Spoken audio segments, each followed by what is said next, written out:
Bon dia, ens trobem en les entrevistes de No em canvies la llengua. Avui tinc l'honor d'estar acompanyada per l'Adam. L'Adam és un cel·lista. Ell ha nascut a Polònia i en breu veureu l'entrevista. Fins ara.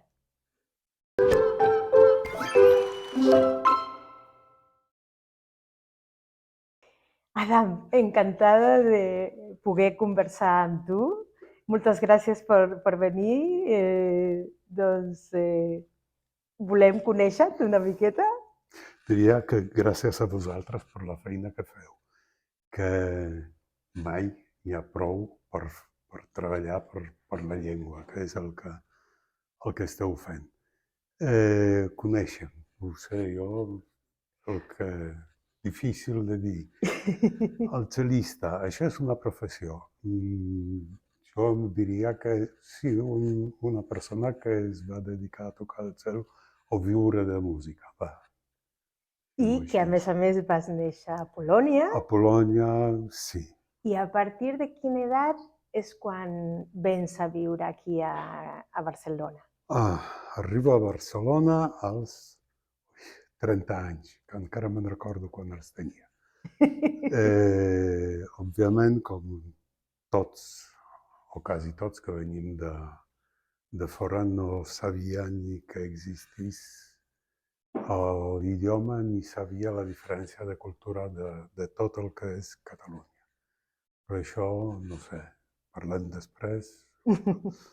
És molt més fàcil respondre que xerrar. D'acord, perfecte. Això l'edició ho talla. Doncs vas arribar a Barcelona a treballar al Liceu. Sí. I doncs, com cel·lista, vas explicar que tu parles diverses llengües. Bé, parlava, ara tot això ja és passat. Com tota la vida, quan es fa servir s'oblida. I de l'idioma que vaig estudiar més anys, que és el rus, sí entenc alguna cosa. De l'anglès, que va ser l'altra llengua que més es van dedicar a ensenyar-me, l'entenc, però parlar jo ja salto i parlo alemany, perquè la diferència de parlar un idioma és no pensar el que parles, no engegues el xip. Llavors, quan et pregunten una cosa i dius he d'explicar en un idioma estranger, doncs no sé, salto a algun que a vegades em miren així per dir aquest ara què diu? No ens passa. I estant al Liceu vas conèixer a la teva dona. Vaig conèixer allà a la vas meva enamorar. dona. És que és impossible no enamorar-se d'ella. Tens raó, perquè la Mare Eulàlia és adorable. Ella és única, va. Almenys per a mi. Que ella també era cel·lista. Sí.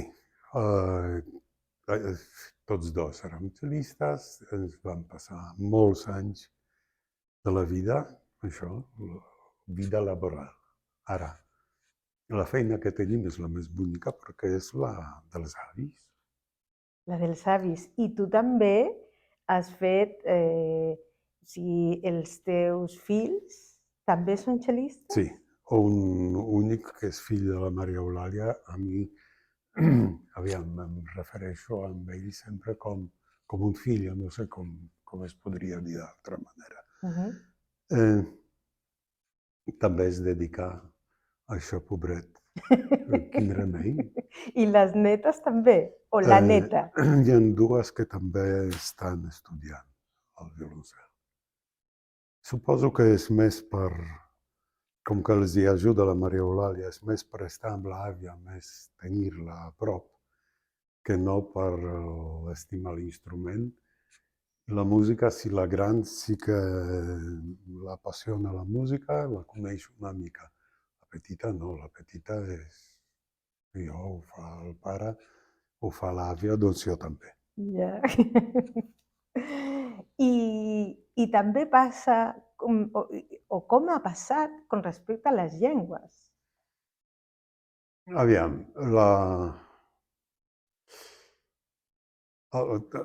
néixer a Polònia en els temps aquells meravellosos també vol dir d'aquí l'ensenyament de rus, que sí o sí havies de tenir moltes classes durant molts anys d'aquest idioma perquè era el país amic.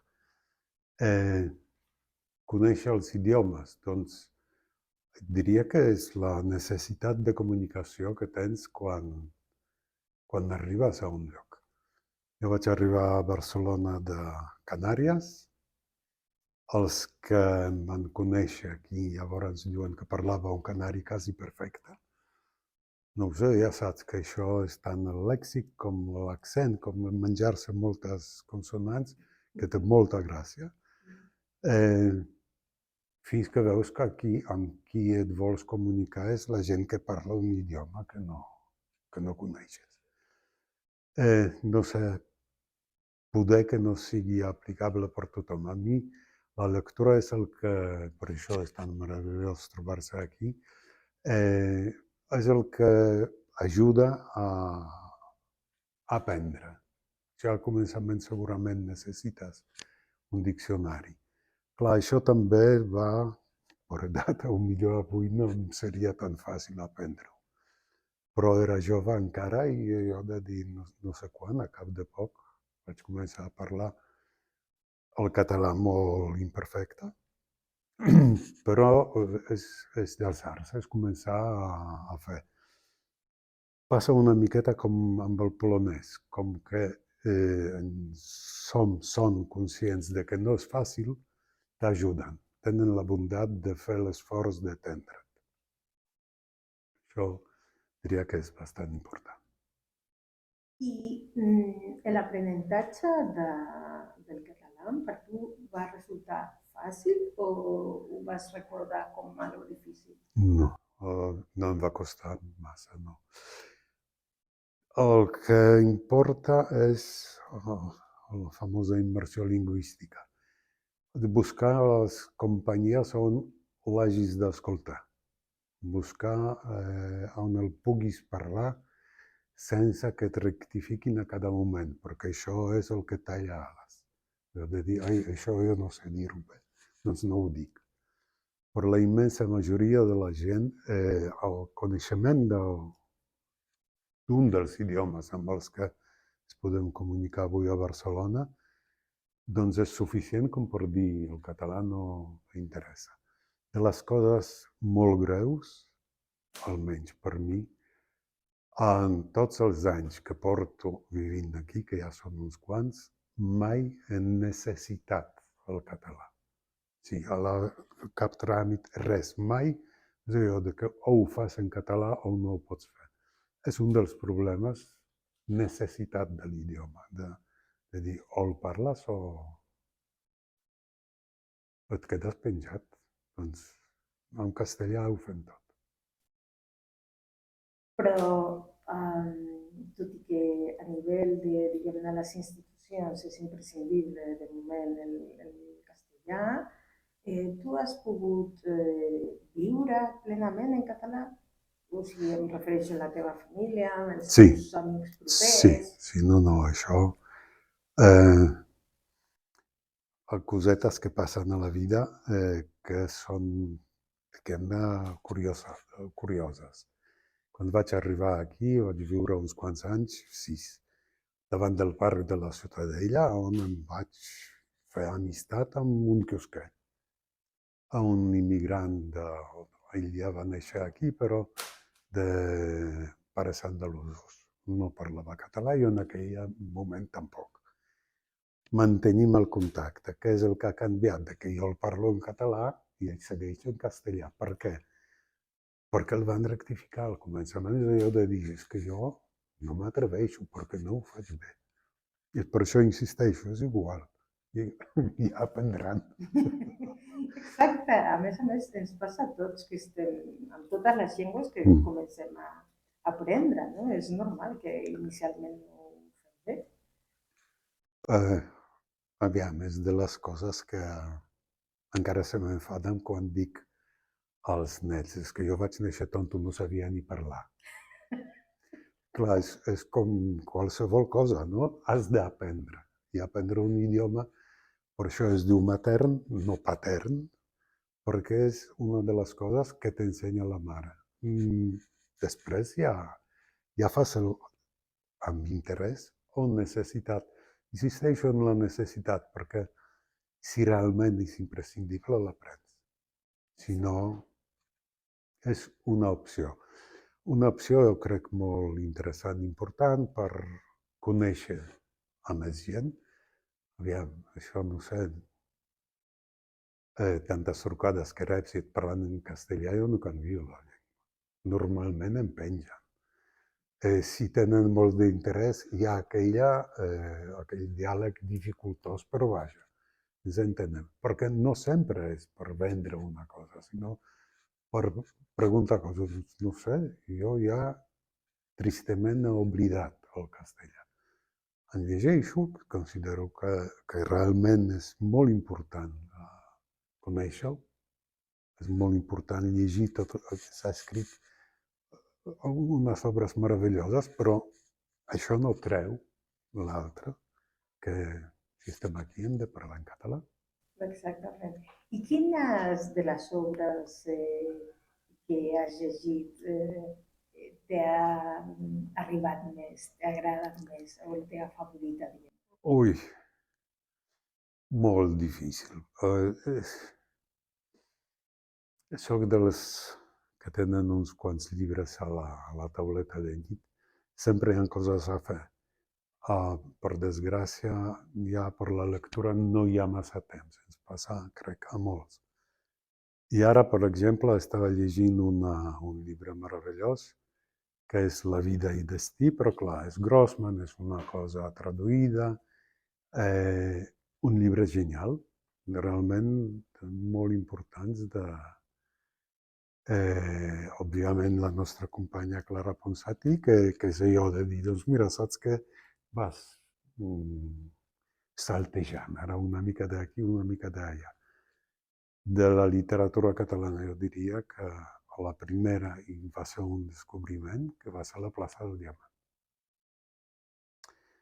I és per aquí per on dius, hi ha coses d'una sensibilitat, diguem-ne, desconeguda, o millor, no sé, a polonès si es va traduir res del que jo sigui conscient de que era del català.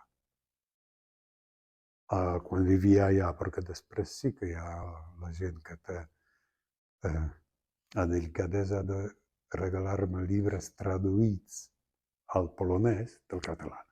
Llavors dius això, però clar, això són els últims 10-15 anys. Doncs, com gran lector que ets, veig que llegeixes una miqueta de tot, no? Assaig, novel·la, política... Sí, de tot. Crec que ens ajuda a obrir els horitzons, no? A entendre una miqueta més el món, perquè com s'aprèn, crec que llegint. Aquí l'ajuda del pare, que sempre deia, vols tenir una opinió? Escolta almenys de 20 persones. Llegeix 20 anàlisis d'un fet per poder dir, perquè objectiu no hi ha ningú. Llavors, per tenir una idea més concreta d'un fet. No sé. Molt interessant, això. Sí, sí, és molt savi. Era savi. Molt savi, sí, sí. Sí, sí. I ho has aconseguit, això de sempre tenir... Intento, ho intento. A vegades no és fàcil, a vegades poden més les emocions, els nervis, que no aquella cosa tan necessària d'agafar la distància, no? per veure les coses amb tranquil·litat. La vida és així. Sí, sí, sí, la vida és així, sobretot quan som nouvinguts i de sobte es veuen el nostre la nostra documentació que no hem nascut aquí i automàticament ens canvien la llengua. A tu t'ha passat això? Sempre. Aviam, igualment com a tu, ens veuen físicament i ja ni pensen. És parlar en castellà. Si és aquella cosa que parles per telèfon, molta gent comença en castellà i allò de et pregunten el nom i tu dius, això ja és segur. Segur que català és impossible, no? Perquè un Glubinski que parli català no... I com ho resols, això? Parlo en català sempre. Continues Jo parlant en no... català sense cap problema? Aviam, són molt estranyes les necessitats, que realment hagis de... Tristament, amb l'administració, això no es pot canviar. Tot el demés és qüestió de voluntat. I si no m'entenen, no ho sé, pitjor per les dues parts, no? Home, jo he descobert, i l'altre dia ho comentàvem amb el meu marit, que és una estratègia genial per espantar els venedors telefònics. Això sí, això no falla. A la que et senten parlar en català. Digueu. Digueu. I ja està. Perfecte, ja ho tret de sobre. Tot i que amb això hi ha alguns que continuen insistint, però... En tots els casos, la perseverància és... Sí, no, ells han de vendre i jo no he de canviar de llengua. Veus això de telefonia? Hi ha de les coses importants que és servei que t'ofereixin després, que tinguin en català. Hi ha tota una això de companyies que et poden dir, escolta'm, si no parleu en català, jo no en parlo cap altre idioma. Sí, és una estratègia compartida. Això jo ho faig amb els taxistes, que giren com dient és cara de latinoamericana, amb la qual dius que no parles. Amb això, veus, és de les coses interessants que m'he trobat aquí a Barcelona. Molts senyors que condueixen un taxi pakistanesos que parlen el català i, en canvi, hi ha molta gent que no sé d'on és, que no, ni ganes. Sí. I tu els fas... No sé si ho fas. Jo sí que soc una miqueta potser insistent o persistent. Jo els acabo preguntant, quants anys vius aquí?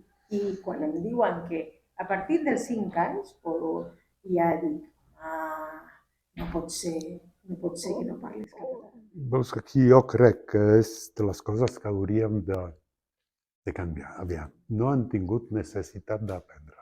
Aquest és el problema. Per això insisteixo, mentre no sigui necessari, serà optatiu. I com sempre, amb tot, si és optatiu, és això. Vull, ho faré, aprendré, parlaré. Si no, passo, perquè la nostra obligació, segons la Constitució, és conèixer l'idioma castellà. Sí. I tu vas aprendre el català, vas haver d'anar a les classes de normalització? No. Això de les classes a la normalització va anar la Maria Eulàlia, tot i que va néixer a la família catalana parlant, tenia problemes a l'hora d'escriure'l, perquè clar, i òbviament tota l'ensenyança que va rebre va ser en català, en castellà. És aquí on ella diu, escolta, m'he jubilat, tinc temps, començo per dir, aviam, això que escric, que sí, però sempre és amb dubtes, no? Ja sé com. No sé, jo tinc... Diuen que els polonesos en general, els que venim d'idiomes eslaus, tenim facilitat per les llengües. No vaig anar a cap escola, llegint, escoltant, après. no és suficient, segur. Anar a l'escola és molt útil, però també és, no sé, una altra manera d'entendre la comunicació. I crec el que he dit, la necessitat de parlar un idioma és comunicar-te amb la gent del lloc en el que vius.